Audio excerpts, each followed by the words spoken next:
esta condición, saludar a esta hora al magistrado Gerson Chaverra, el presidente de la Corte Suprema de Justicia, que ayer culminó ese proceso de elección de fiscal general con Luz Adriana Camargo, elegida de esa terna que había sido enviada por el señor presidente de la República. Señor presidente de la Corte Suprema de Justicia, qué gusto tenerlo en Caracol Radio. Buenos días. Muy buenos días, Gustavo, un gusto saludarlo. Saludo también de manera muy grata y especial a todo su equipo de trabajo, al doctor Hernando Herrera, a Diana Giraldo, a Vanessa de la Torre, a Jorge Espinosa y a Juan Fraile. Igual a toda su amable audiencia. Bueno, presidente, ayer cuando usted llegó a su casa, ¿usted sintió como que se había quitado un piano de encima? Gustavo, llegué a mi casa muy contento, con la satisfacción del deber cumplido, con el hecho grande para la Corte Suprema de Justicia de haber cumplido en sus tiempos con la competencia funcional que le establece la Constitución. Este fue un proceso que tuvo mucho reflector, que tuvo mucho obstáculo, había dardos de un lado y del otro, de las ballestas, las flechas. Esto parecía esas películas como de Braveheart, de Corazón Valiente, en que se enfrenta a la gente en el campo, y los magistrados estaban solo comprometidos en cumplir con su deber en sus tiempos y evitando, por supuesto, dejarse tentar por estas distracciones. ¿Qué tan difícil fue el proceso para ustedes? Pues, Gustavo, fue un proceso que la Corte Suprema de Justicia asumió con mucha entereza, con mucha responsabilidad. Fue un proceso donde la Corte mostró su grandeza, su unidad, su robustez institucional, porque como usted bien lo destaca, en medio de momentos difíciles que representaron presiones indebidas, injerencias inaceptables a la Corte Suprema de Justicia, la Corte como órgano centenario que siempre hace prevalecer la autonomía y la independencia propia de un juez, se mantuvo iniesta, comprometida con el proceso, teniendo claro y con una absoluta conciencia ética que nos animaba siempre los altos propósitos institucionales y que dentro de nuestros tiempos, a través de deliberaciones éticas, reflexivas, íbamos finalmente, como ocurrió en el día de ayer, a cumplir con el mandato de elegir la nueva fiscal general de la Nación. Presidente, con los buenos días, sin lugar a dudas, como usted bien lo establece, se trató de un proceso, y así nos consta desde la Corporación Excelencia de la Justicia, un proceso serio, imparcial, y que se dio con la autonomía y la independencia que siempre ha caracterizado nuestra Corte Suprema de Justicia. Además de eso, resaltar su liderazgo para, en tiempo ciertamente célere y en los tiempos de la Corte, haber obtenido ese resultado. Quisiera preguntarle sobre el hecho inédito que se presentó ayer con relación a la renuncia de una de las ternadas, compartiendo además el criterio de la Corte Suprema de Justicia que la renuncia era en todo inane. ¿Cómo se dio entonces la discusión al interior de la sala plena de ese nuevo acontecimiento? Un gusto saludarlo, querido doctor Hernando Herrera. Pues a ver, la Corte, como usted lo acaba de destacar, de manera muy madura, de manera muy consciente, muy comprometida con su rol institucional y con el país, dentro de los tiempos y los plazos razonables, cumplió con su misionalidad, lo que muestra que evidentemente aquí en este caso no hubo una prolongada interinidad, porque es menester destacar que solo hasta el día de ayer se cumplió un mes de que el fiscal general de la Nación, el doctor Francisco Barbosa, se hubiera retirado de la Fiscalía General de la Nación, lo que muestra que la Corte decidió dentro de sus tiempos en un plazo razonable. Lo que ocurrió ayer, yo puedo contarles desde el punto de vista, haciendo como una especie de presentación histórica. Me aprestaba a irme para la sala plena, faltaban 10 minutos para las 9 de la mañana, nuestra sala estaba convocada para las 9. Cuando fui enterado, me hicieron entrega de la carta de renuncia de la doctora Amelia Pérez. Ello evidentemente no alteraba para nada nuestro calendario, ni el propósito de la convocatoria de la reunión extraordinaria de la Corte, y en efecto, previo a la sala, como correspondía, se puso de presente, se leyó de manera integral el contenido de la renuncia presentada por la doctora Amelia Pérez y empezó la deliberación sobre el tema de la renuncia. La Corte, en el marco de esa deliberación, consideró, entre otros argumentos, que su función es la de elegir la terna presentada por el señor presidente de la República y que no es de nuestra competencia decidir sobre la renuncia presentada por la doctora Amelia Pérez. De manera que ahí hubo una visión jurídica a través de la cual pusimos de presente: nosotros no tenemos competencias para decidir sobre una renuncia, dado de que no corresponde a la Corte la integración de la terna. Por mandato constitucional, ello le corresponde al presidente de la República. Como segundo argumento, se consideró que una vez está en curso el trámite de elección ante la corporación, la renuncia de una de las candidatas que integran la terna no afecta la validez y viabilidad de la misma, menos en un caso como este, querido doctor Hernando Herrera, donde ya en 4 sesiones ordinarias la terna había sido votada y en desarrollo de esas votaciones la doctora Amelia había obtenido votación. Entonces, en el estado actual en que se encontraba el proceso de elección, no era factible, a juicio de la Corte, y usted utilizó una expresión que también se manifestó al interior de la plenaria, esa renuncia resultaba para los fines de la Corte absolutamente inane. Y por tanto, después de esas deliberaciones, se sometió a consideración de la plenaria si continuábamos con el proceso de elección de la nueva fiscal general de la Nación. Y la Corte consideró que había lugar a continuar con el proceso de elección de la fiscal general de la Nación. Es más, bajo esas consideraciones jurídicas, la terna fue votada en una primera ronda de votación y la doctora Amelia Pérez incluso obtuvo votación. Magistrado, pero ¿cómo se da esa discusión jurídica? Es decir, ¿llamaron a algún experto, amigo constitucionalista, buscaron la jurisprudencia y la leyeron? Había como 23 expertos. Pero es que una cosa es, sí, hay de todo, es cierto, pero para tener la certeza jurídica, para tomar esa decisión, ¿en qué se basaron? Nos basamos en nuestra experiencia, en nuestro profesionalismo, como destaca Gustavo, somos un cuerpo colegiado integrado por 23 magistrados, donde hay una concurrencia de múltiples experiencias en el área penal, en el área civil, en el área laboral. Somos jueces constitucionales en el ejercicio de las acciones de tutelas, y a partir de ese bagaje, unido a otras experiencias que se habían visto anteriormente expuestas ahí en el marco de la sala plena por otros compañeros de mayor antigüedad, se consideró principalmente que en el estado en que se encontraba el proceso ante la Corte Suprema de Justicia, donde ya la terna había sido votada en 4 sesiones ordinarias y nos aprestábamos a adelantar una nueva sesión para votar la misma terna, no era el hecho de que una candidata renunciara a la integración de la terna, no afectaba la validez y viabilidad de la misma. Es más, en ese escenario, en el marco de las discusiones, se puso de presente que incluso ante su renuncia, ella va a ser votada y si termina elegida, tiene ella la facultad de no aceptar la designación, pero que en ese momento nosotros consideramos que la terna era válida jurídica y legalmente para ser votada. Solo se planteó un escenario que podría generar que no se votara la terna, que la renuncia fuera de las 3 candidatas, porque ahí por sustracción de materia no habría por quién votar. Estamos conversando con el presidente de la Corte Suprema de Justicia, el magistrado Gerson Chaverra Espinosa. Lo escucha el presidente de la Corte.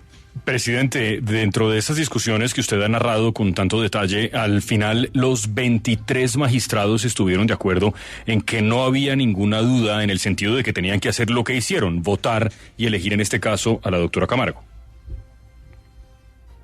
Este es un cuerpo deliberante y en el marco de la discusión surgieron opiniones divergentes sobre el particular. Después que se abordó la temática y la discusión, donde algunos compañeros pues presentaron puntos de vista diversos, inmediatamente se sometió a votación si continuábamos con el proceso y la sala mayoritaria consideró de que era dable jurídicamente continuar con el proceso. Doctor Chaverra, ¿a usted personalmente lo tomó por sorpresa la renuncia de la candidata Amelia Pérez?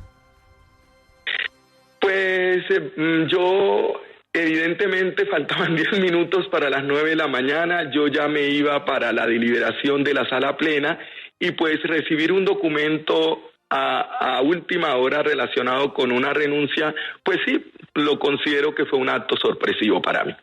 Ahora, también sorpresivo que después de hacer esa aparición con la carta se fuera directo a Palacio. ¿Alguna lectura en los magistrados que les deje un sinsabor con el señor presidente de la República en el episodio concreto de ayer?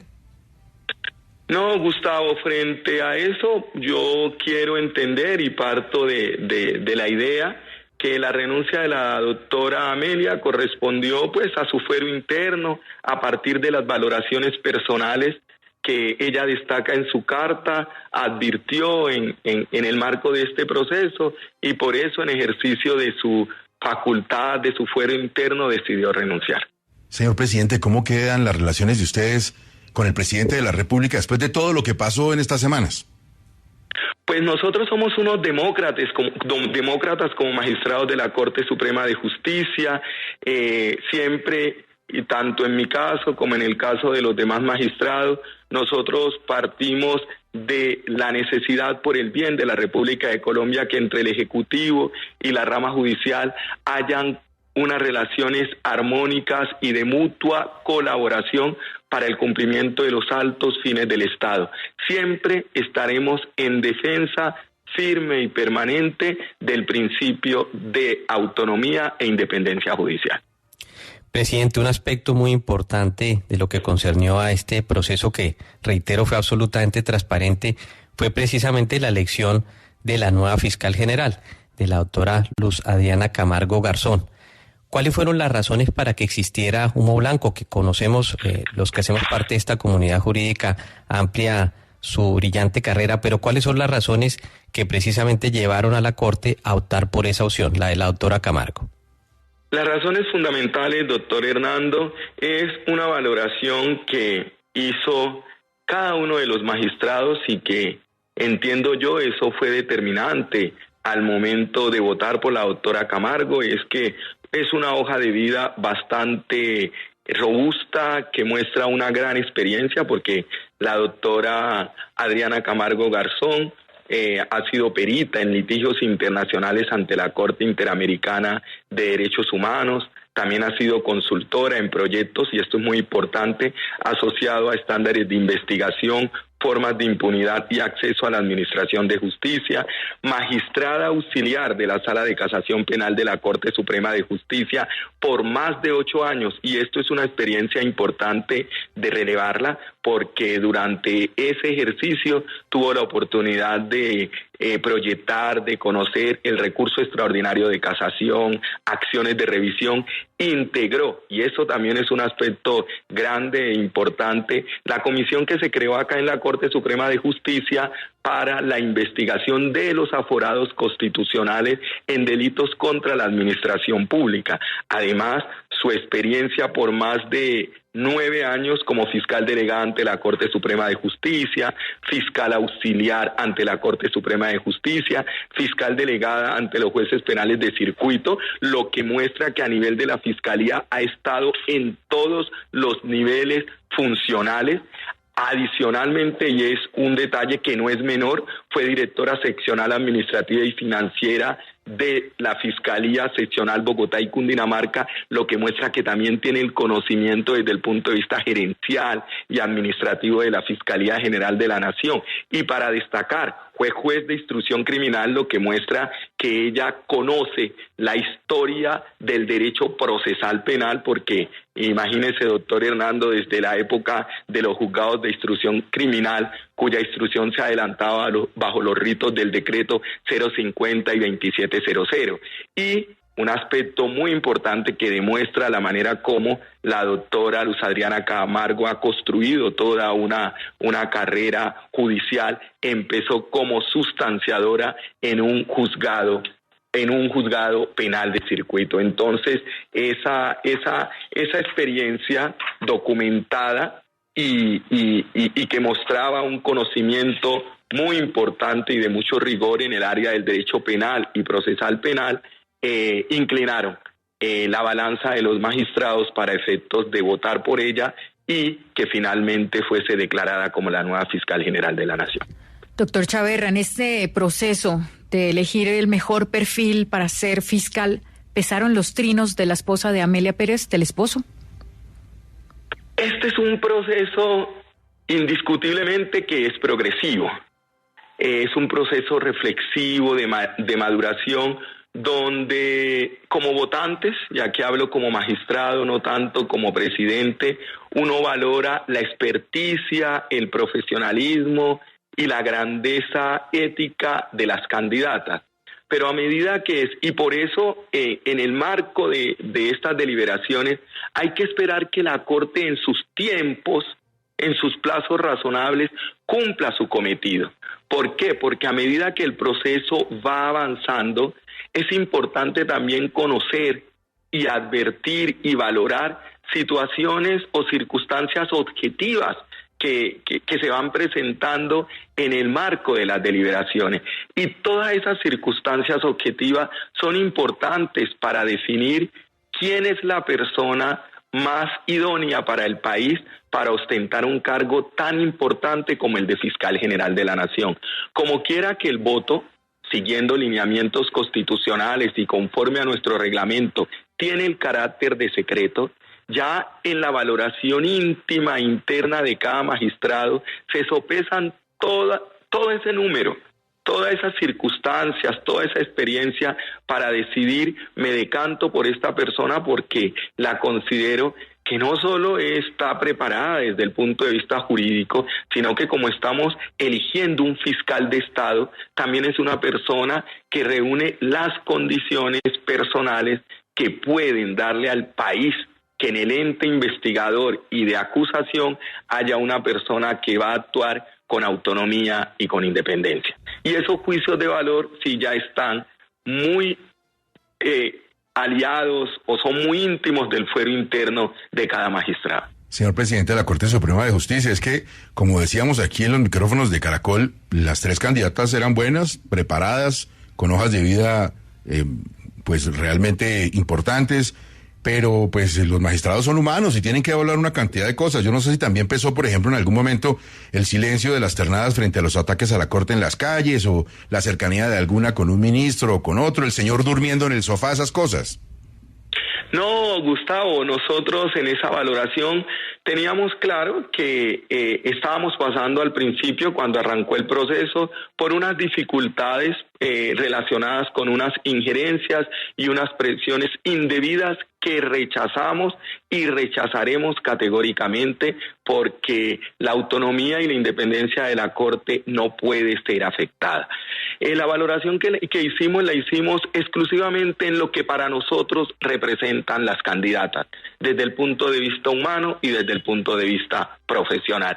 Y destaco, al igual que usted lo acaba de hacer, que las tres candidatas eran muy buenas candidatas. Las tres candidatas tenían muy altos perfiles desde el punto de vista del conocimiento del proceso penal, de la dogmática penal y también desde el punto de vista del aspecto gerencial y el conocimiento de la Fiscalía General de la Nación. Era una terna donde habían tres mujeres con un alto perfil profesional y personal. Y creo que las mujeres, doctor Chaverra, hoy celebramos la elección finalmente de una mujer fiscal, aunque sea la segunda en la historia después de Evo Morales, pero es una noticia sin duda importante para las mujeres. ¿Qué tanto pesó en la presentación de Luz Adriana Camargo, en las declaraciones que dio ante la Corte, en todo ese proceso, su cercanía con el ministro Velázquez? Yo quiero destacar algo muy importante, y es que en la entrevista pública que la doctora Luz Adriana Camargo, y eso por lo menos en lo que a mí respecta, y en todas las entrevistas privadas que le fueron concedidas por parte de los magistrados, ella fue enfática en expresar que quiere ser una fiscal recordada por su autonomía e independencia. Y además dijo una expresión de mucha valía para toda la Corte Suprema de Justicia: voy a ser una fiscal solo comprometida con la administración de justicia. Esas expresiones de la doctora Luz Adriana Camargo le dan a la Corte tranquilidad y la seguridad de que ella va a tener como único ideario la administración de justicia. Y a partir de ello, confiamos y estamos seguros que va a actuar con autonomía y con total independencia. No es una candidata de nadie, así lo dijo en su entrevista, sino que es una persona con criterio de autonomía y de independencia, y eso es lo que espera la Corte Suprema de Justicia, que la investigación, que la acusación criminal por parte del ente encargado de esa tan importante función constitucional se adelante bajo criterios de objetividad, de transparencia, de imparcialidad, de independencia, que es un mandato expreso establecido incluso en el artículo 115 de la Ley 906 de 2004, Código de Procedimiento Penal. Presidente, hay otro punto fundamental, es un planteamiento al que usted y yo nos hemos opuesto: la eventual creación en Colombia de una CIGIC, quiere yo decir una comisión internacional como la que operó en Guatemala. Y la pregunta resulta oportuno porque se le ha achacado, seguramente de manera injustificada, a la nueva fiscal que ella promovería esa idea. Y me consta que no es así, y sobre todo le consta a la Corte Suprema de Justicia. A ese respecto, ¿qué se habló con la nueva fiscal general? Una pregunta que considero de mucha importancia, como usted lo ha destacado, doctor Hernando Herrera. La Corte Suprema de Justicia es enfática, es recurrente y es directa. Nosotros no aceptamos bajo ninguna circunstancia que en Colombia se pretenda implementar una comisión internacional de lucha contra la impunidad, porque eso representaría afectar la soberanía judicial, representaría también una sustitución de la Constitución política y del Poder Judicial en Colombia. Como usted lo recordará, en el segundo encuentro de la Comisión para la Reforma a la Administración de Justicia, de manera enérgica nos opusimos, con el apoyo suyo, que también destacamos y valoramos, incluso la posibilidad de que este fuese un tema que se debatiera en el curso del trámite de las propuestas para la reforma a la Administración de Justicia, por una razón, digámosla, en este momento elemental. No puede ser posible que estemos estudiando y realizando un proyecto para mejorar nuestro sistema interno de justicia y se le ocurra a un determinado sector plantear que la forma de mejorar nuestra justicia es trayéndonos comisionados extranjeros. Frente a ese tema, la Corte también está tranquila. Sabe que la doctora Luz Adriana Camargo, a partir de sus manifestaciones, la forma como se expresó en su entrevista hablando de la autonomía y la independencia judicial, expresando que su compromiso es con la administración de justicia colombiana, nos da tranquilidad de que ella ni apoyará ni auspiciará una comisión internacional de lucha contra la impunidad en nuestro país, porque además representaría un contrasentido, porque ella, como representante del ente acusador, debe fortalecerlo, debe llegar a trabajar en todos los campos donde ella encuentre debilidades, en la lucha interna contra la impunidad, que es un compromiso de todos, de la Corte Suprema, de la Fiscalía General de la Nación y de todas las instancias judiciales. Entonces, estamos tranquilos en ese sentido, con la seguridad de que la doctora Luz Adriana Camargo no va a apoyar ni auspiciar un entuerto de esa naturaleza. Pues, señor presidente de la Corte, hablando de tranquilidades, pues como usted bien nos dice, está el orden del día, no se estudia ninguna renuncia, se tiene que votar por la terna, pero ¿hubo algún momento de intranquilidad en que podrían venir demandas, que el escenario del Consejo de Estado, que se podría caer el nombramiento, la designación que ustedes hacen del actual fiscal? La Corte Suprema de Justicia, a partir, Gustavo, del razonamiento jurídico fundado, bajo el convencimiento de que lo que se acordó de continuar con el proceso de elección es una determinación absolutamente ajustada a derecho, tiene en este momento, y se lo digo con sinceridad, la tranquilidad de que eligió fiscal para 4 años. Claro, en todos este tipo de procesos de elecciones, siempre van a venir las demandas porque eso es una acción pública y es altamente posible de que se presenten demandas contra el acto de elección de la nueva fiscal general de la Nación. Pero la Corte Suprema de Justicia, a raíz de la solidez de los argumentos planteados en el marco de la sala plena y la determinación de continuar con el proceso, está tranquila y cree, respetando las competencias de otras instancias judiciales y el derecho que tiene la ciudadanía de demandar cuando a su juicio considere de que un acto no se ajustó a la legalidad. Está tranquila en el sentido de que fue una decisión ajustada a la legalidad y que se hizo una elección de una fiscal general de la Nación por el plazo o por el término de 4 años. Pero, doctor Chaverra, por supuesto lo ideal son los 4 años de fiscalía, pero sabemos y no hay dudas de que va a haber demandas. Digamos, los tiempos de esas demandas, ¿cómo son? Porque las demandas no es que se hagan efectivas en 1 mes ni en 2 meses, eso tiene un proceso, un tiempo largo. Estamos hablando de que la fiscal tendrá que defenderse ¿en cuánto tiempo? Pues ahí sí, ya como eso es materia de competencia del Consejo de Estado en su sesión quinta, pues yo no tendría una precisión concreta de cuánto tiempo en el evento de que demande puede demorarse esa demanda y ese proceso surtido. Le cuento en mi caso particular, nuestra elección fue demandada y fue un proceso que terminó en 2 años. Pero pues yo entiendo como juez de la República de que eso está sujeto a vicisitudes propias del trámite de los procesos que se adelantan ante las instancias judiciales. Presidente, usted es una persona muy creyente, es el primer afro que llega a la presidencia de la Corte Suprema de Justicia. Digamos que le tocó un momento en la historia de Colombia bien particular, le tocó pedir ayuda divina estos días para sacar eso adelante, las protestas, la presión de Palacio, la renuncia a última hora en lo personal. ¿Cómo fueron estos meses? Porque es que si usted se resbalaba, la historia iba a quedar, digamos, hubiera mucha presión también.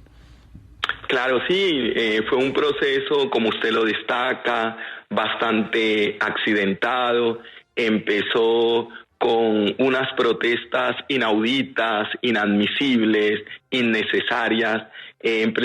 Tuvo lugar un bloqueo que rechazamos, que nos pareció una forma de hostigamiento también inaudita e inadmisible, pero en todo ese tiempo donde tuvimos que enfrentar ese tipo de situaciones, estuvo la firmeza y la valentía propia de un juez de la República, propia de una corporación como la Corte Suprema de Justicia centenaria, que le ha tocado enfrentar momentos muy difíciles y siempre ha salido fortalecida, ha mostrado su grandeza y ha cumplido siempre con la función constitucional y legal para la cual está llamada, siempre bajo la conciencia de que actúa con transparencia, con rigor. Y por supuesto, yo soy una persona muy creyente en Dios y la oración constante y permanente pidiendo sabiduría y discernimiento desde mi intimidad siempre estuvo muy constante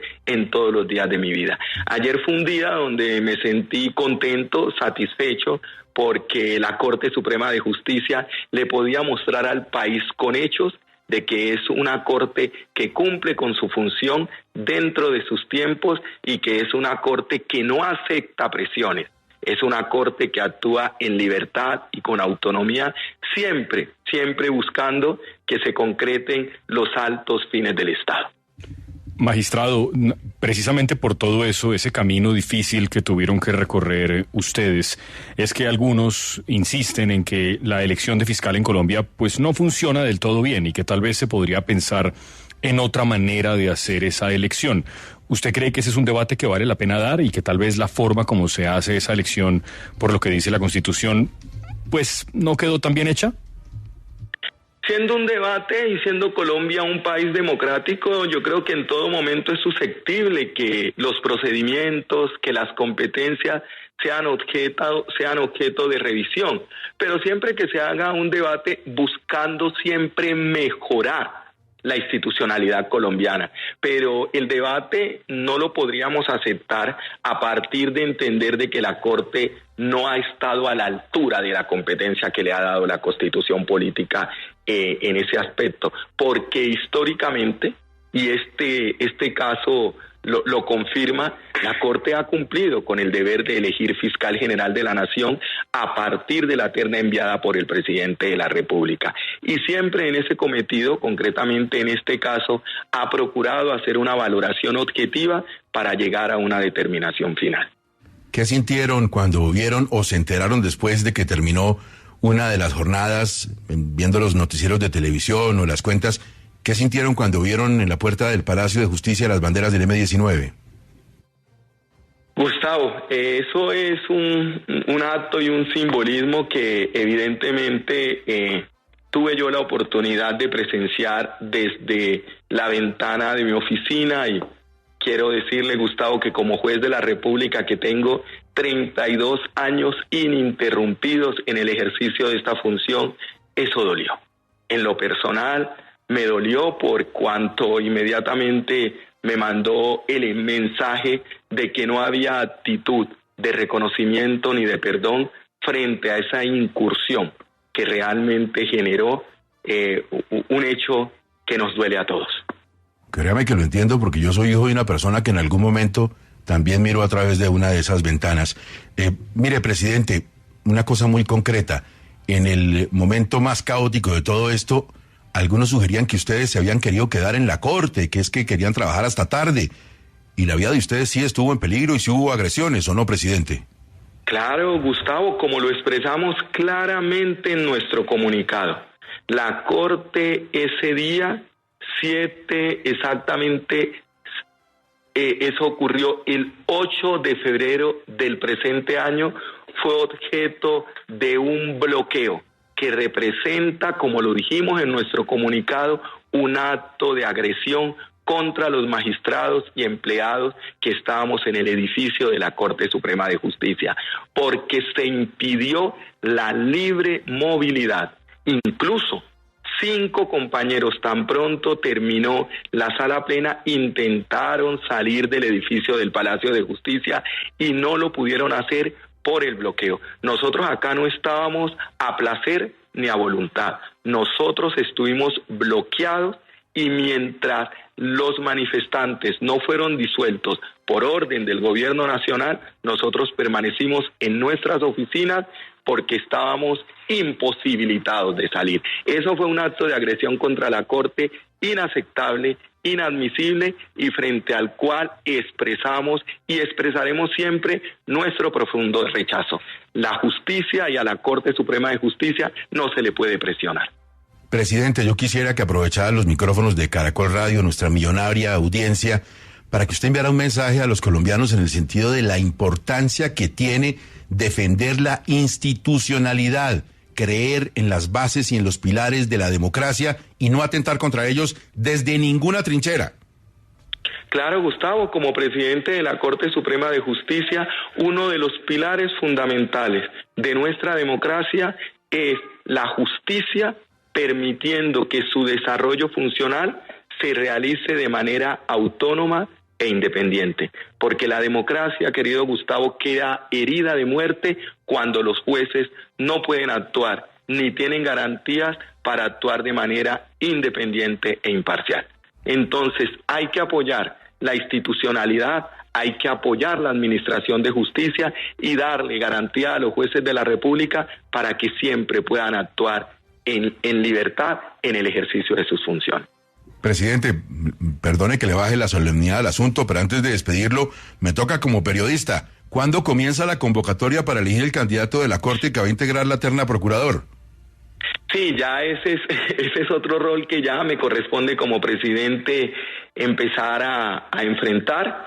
Esa es una decisión que se debe el calendario, es una decisión que se debe adoptar en el marco de la sala de gobierno para luego llevar la propuesta a la sala plena. Aspiraríamos que empezando junio o julio proponer un calendario para hacer la convocatoria, para definir la persona que será postulada como ternado por la Corte Suprema de Justicia para la elección de Procurador General. Eso nos muestra que la Corte Suprema de Justicia está siempre comprometida con las funciones que la Constitución Política le tiene prevista. Además de nuestra misionalidad esencial, que es la de decidir como órgano de cierre los casos civiles, penales y laborales. Hay una Corte Suprema unida, robusta y comprometida con el país en el ejercicio de sus funciones judiciales.